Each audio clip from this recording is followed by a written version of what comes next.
Hello, I'm Denise LaFrance. Coming up next on City Beat. The City of Las Cruces partners with the Federal Office of Housing and Urban Development.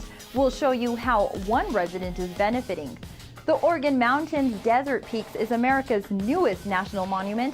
We'll explain what this means for the people who live here. Getting animals adopted is the #1 priority of this young lady we'll meet in the next edition of City Jobs.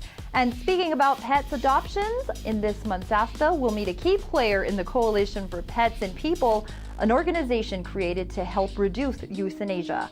All the details are just ahead. Welcome to City Beat for the month of July. It's a City of Las Cruces program, and it helps some low to moderate income families extend the life of their homes. It's called the Home Rehabilitation Program. CLC TV's Jennifer Martinez explains what the program is about and who benefits. Well, everything you see, everything. The walls, my floors. Isabel Golden looks as though she just moved into a new house. Well, she did, sort of. This is actually her old house, which now looks brand new because of a phenomenal transformation. It's called Home Rehabilitation. Home Rehabilitation is a program that's set up by the City of Las Cruces using federal funding from Housing and Urban Development, HUD, as we refer to it. The program allows residents like Golden to use the equity in their homes to make improvements for health and safety. It also allows for more energy-efficient appliances, if applicable. These are pictures taken at her home before home rehab. Notice her bathroom needed work, including walls, windows, and fixtures. One bedroom's closet doors were barely hanging on.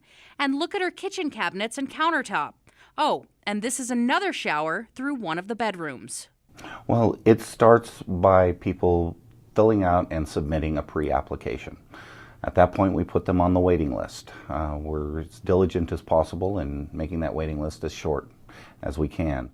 The pre-application helps weed out those who are not eligible. It helps determine whether the applicant has lived in the home for at least a year, meets the established income requirements, are in the home legally, and of course, the home must have equity. So if you have a house that's worth $100,000 and you owe $95,000 on it, probably nothing we can do for it. Isabel's family helped her to get the initial pre-application together, and then they waited. And then from there, they just asked me for paperwork and more paperwork and more paperwork and more. I'd say about 1.5 years. We have a lengthy waiting list. It's a great program, and because of that, each process it takes a lot of paperwork behind the scenes. Probably 50% of the work is done in making sure that we have all of the documentation and all of the eligibility requirements met before we can actually do work. Look now at the bathroom, the closet doors, the kitchen cabinets, and the other shower. Through the process, Isabel's home was renovated with new safe materials, fixtures, and appliances. A ramp was installed outside with grant funding from a different program, and all of her windows were fixed. She says the program, with tax incentives and energy efficiency, has helped to decrease her payments. No, it went down, so I'm okay with it. There are payments that you're comfortable with? Yes. It really benefits the people in more than just having a safe roof around their head. It gives them peace of mind. They're able to sleep better at night, just knowing that they've got a good, safe, clean home. For City Beat, I'm Jennifer Martinez. Thanks, Jennifer. If you'd like more information, you can head to the city's website, las-cruces.org, and follow this chain: departments, planning and neighborhoods, housing and family services, and home rehab. Or you can call 528-3022. By now, you have probably heard that the Oregon Mountain Desert Peaks is the nation's newest national monument. President Barack Obama designated them and other nearby mountains protected under the Antiquities Act in May of this year. So what does that mean for the people who live here? What will change and when? CLC TV's Dominic Aragon shows us. I have a friend who actually I just met in Oklahoma, and he was very familiar and really enjoys New Mexico. He said everyone really sticks to the the northern part of the state, but he had incredible things that persuaded me to come to the southern part. Gina and her friend have come to Dripping Springs to explore and discover its beauty. Our beloved mountains tower into the sky and are now protected by the federal government with their recent National Monument designation. The Organ Mountains Desert Peaks National Monument was established on May 21, 2014 by President Obama.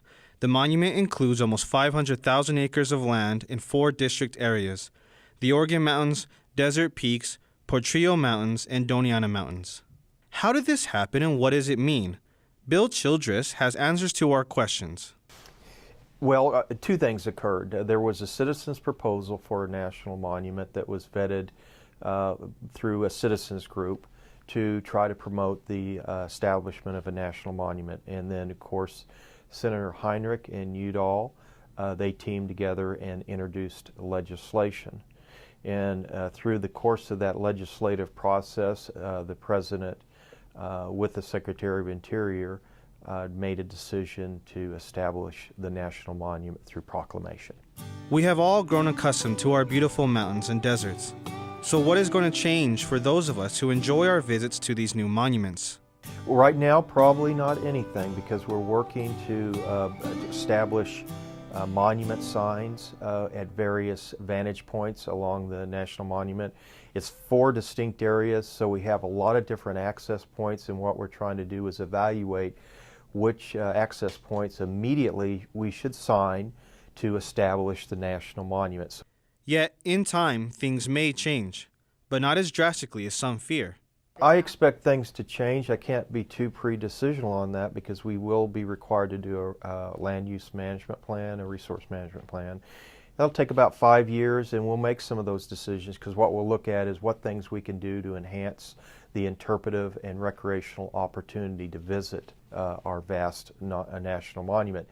I've heard other fears about how this new designation may affect ranchers who live in our area, so I brought it up to Bill Childress to get a clear answer to the concern.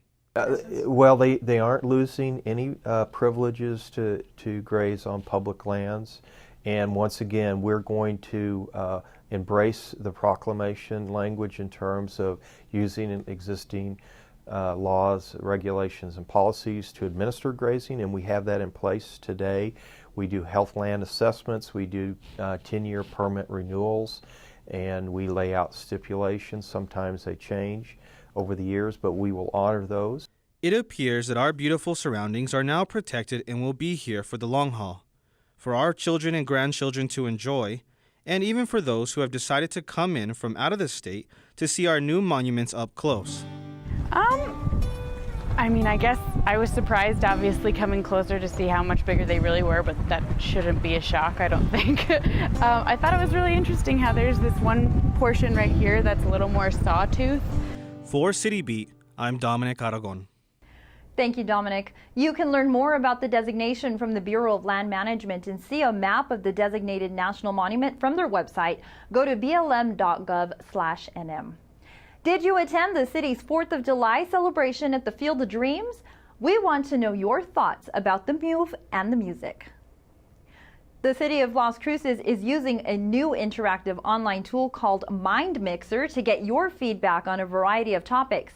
Head to lascruces.mindmixer.com and join the conversation. Create an account with your email or Facebook login. This is what we'd like you to consider. What did you think about the 4th of July celebration?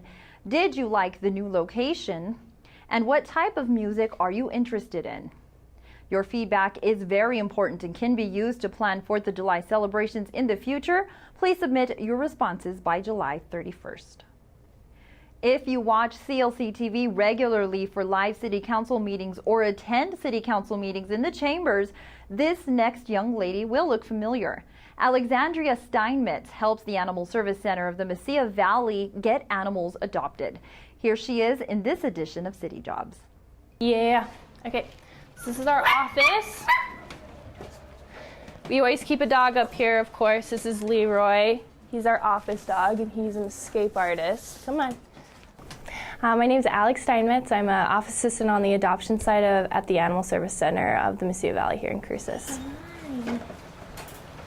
try to switch between cats and dogs. So this week I'm looking to pick a dog. So I really like to pick one that's been here for a while, one that's got a really good temperament, something that I think could be a great fit for anybody's home. I don't like to pick animals that are kind of specific to certain situations. I like to pick a dog that would be wonderful for everyone. So I kind of have one in mind, so it would be great if you guys want to come with me. Maybe I could show you, see what you guys think. She just always was so sweet. Every time I walk by, she's never the one that's barking. She's always so calm and mellow. She just seems really sweet, and she hasn't really gotten a lot of exposure since she's been here. I haven't really noticed anyone really taking a keen look to her. So I felt like I picked her just because I think she's a great dog, and after taking her out for a walk, I realized that she's an amazing dog, and she needs to definitely find her forever home. You know, she's kind of a unique breed, and I kind of like to pick unique breeds because I feel like a lot of people don't. You know, around here we kind of get stuck with adopting the same kind of breeds. She's actually a Catahoula, which is not a very well-known breed. Which they're actually bred for their temperament and for their intelligence. So she's been with us for about 3 months. She's a total sweetheart. So I think I'll probably pick her to be my pet of the week. All right. I do this because I want them to find their forever homes. I want them to have their second chance, you know. I take it very seriously. It's not just something I go out and do. I really try to advocate and really try to talk with people when I go out in public and just try to get people to interact with them. And she's just amazing. I really love her a lot. I think I love them all, though. Hi everyone, my name is Alex. I work at the Animal Service Center here in town. And I have today, this is Cece. She's a 2-year-old Catahoula. It's a breed that I don't think a lot of people have heard of. They're also known as the spotted leopard dog. Very smart. She's a great dog. She's about 2 years old. She's already been fixed. So she's ready to find her forever home. She's been in our shelter for about 3 months now.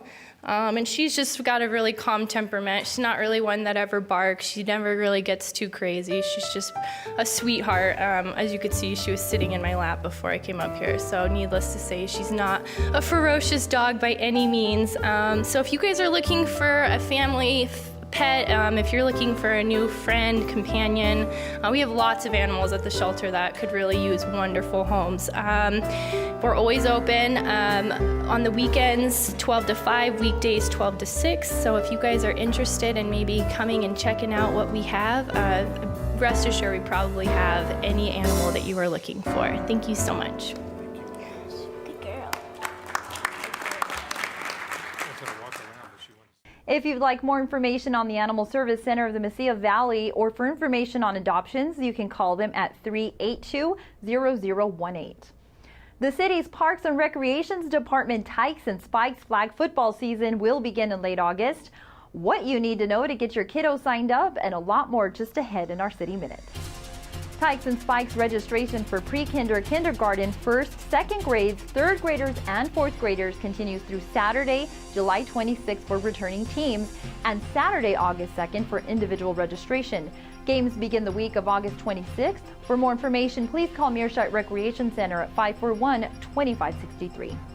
Parks and Rec will also host a lottery registration this month for the after-school program at the Frank O'Brien Community Center at 301 Bell Avenue. Sign up from July 14th through the 25th. For information on that, call 541-2454. The Las Cruces Farmers and Crafts Market continues its expanded summer hours. For the summer months only, the market will open on the second Wednesday evening of each month from 5 to 9 p.m. You can call for more details at 201-3853. And National Night Out will once again be held at Main Street downtown. Come join your neighbors, local law enforcers, and fire department from 6 to 9 p.m. Helping reduce companion pet overpopulation in our community is one of the primary missions of the organization, the Coalition for Pets and People. Here with more on the coalition and how it hopes to lower the number of animal euthanizations is CLC TV's Udell Vigil in this month's ASTA. Hello and welcome.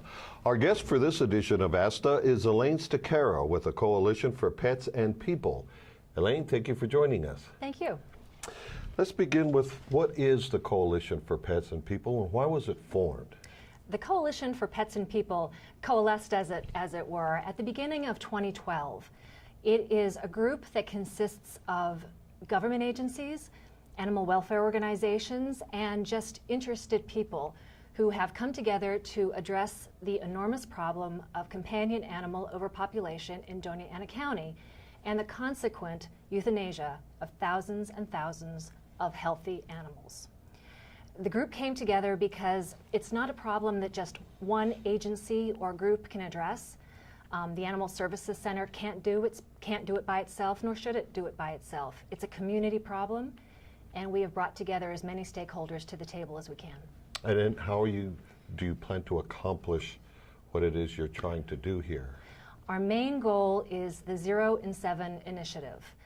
This is a community plan, and 0 in 7 stands for 0 euthanasias of healthy or treatable animals in 7 years. The plan addresses overpopulation. It also addresses health and safety and humane issues for both people and animals. We're in our second full year, and we're already making progress. I have a couple of numbers that I have from the Animal Services Center annual reports. In 2011, 14,746 animals went into the shelter. 8,455 were euthanized. That's 57%. 2012, 13,367 animals went in. 7,013 were euthanized. 52%. That was our first full year. Last year, 2013, 12,774 animals went in, 2,000 less than 2011. 42% were euthanized, 5,448. That's 15 animals a day as opposed to 2011 where it was 23 a day. Wow, that's impressive. And a lot of this has to do with pet owner responsibility too, does it not? Yes, absolutely. It all begins at the household level, frankly. People want to do the right thing. People generally, they want to spay and neuter their animals. They want to microchip. They want to vaccinate, but they're not always sure how to go about it, how they're going to pay for it, how to get information, where to go. I and the coalition, we encourage people to contact the Animal Services Center. They have low-cost options for spay and neuter, for vaccination. If it's a problem that they don't address, they can refer you to another organization. Of course, I'll put in a plug. The coalition is always looking for great volunteers. So if someone wants to connect with us through Facebook or connect with us through the shelter, someone can put them in contact. Okay. Is there a phone number that you would like to give, or is Facebook or the Animal Facebook is Shelter probably, really the best? There's a few of us, but through the shelter or Facebook would probably be the best way to go. Okay. Any other closing comments you'd like to make? I'd like to say that this is not just an animal issue. We are the Coalition for Pets and People. It's a community issue. It's not a Hispanic problem. It's not an Anglo problem, rural or city. Just as it's in everyone's best interest, even if you don't have kids, to have a great school system, it's in everyone's interest, even if you don't have an animal, to have a humane community. We're doing our best to make Doña Ana County a better place for people and animals, and thank you very much for having me on today. Well, thank you. Thank you for joining us. Elaine Stacaro with the Coalition for Pets and People. For more information on the coalition, go to 0in7.org. That's all for this episode of City Beat. Remember, tune in for live City Council meetings right here on Mondays at 1 p.m. Plus, all archived meetings and programs can be found on clctv.com. Don't forget to like us on our Facebook page. Thanks for joining us. I'm Denise LaFrance.